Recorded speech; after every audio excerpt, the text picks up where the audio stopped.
Alright, so we have the Chapter 7 Spring Exam Review on the board. Make sure you're checking the right one. A lot of these look very similar, so make sure that it's actually the same problems. It's the same exam review. We did a few of these in class together. I tried to show work as much as I could, so make sure you are checking my steps if our answers don't agree. If our answers agree, the steps, are probably very similar, but they're not super important to check.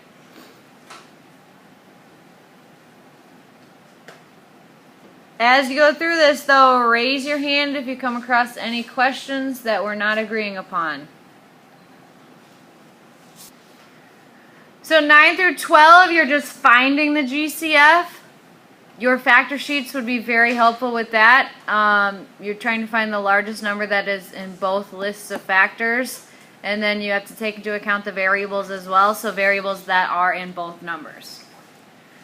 Alright, and then the next section, 13 through 15, you're factoring with the GCF. Factoring with GCF means first you're finding the GCF, and then you're rewriting the expression using multiplication. So for example, on number 13, x was the GCF, so I'm writing it with x being multiplied by some expression, and I get that expression by dividing the original expression by that GCF of x. So that should finish out the front page for you. Let me know if you have any questions.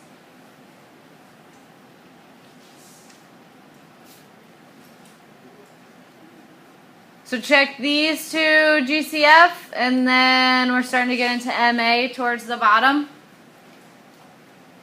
Check out number 18 specifically. Do you see how it's x plus 4 and x plus 4 when you factor it? You could write that, since it's the same thing being multiplied by itself twice, you could write that as x plus 4 squared. Remember, the final is multiple choice, so maybe I'll write it like this, maybe I'll write it like this. You need to recognize that those are the same thing.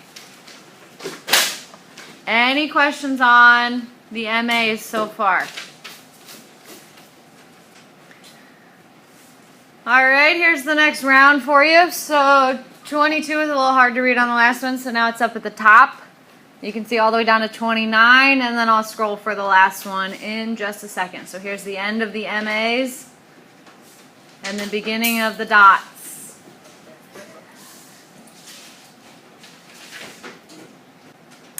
And there's number 30. It's kind of low, so if you can't quite see it, it's x plus 9, x minus 9. Remember, order on these doesn't really matter. If you did x minus 9 times x plus 9, that's fine as well. That applies to all the factoring.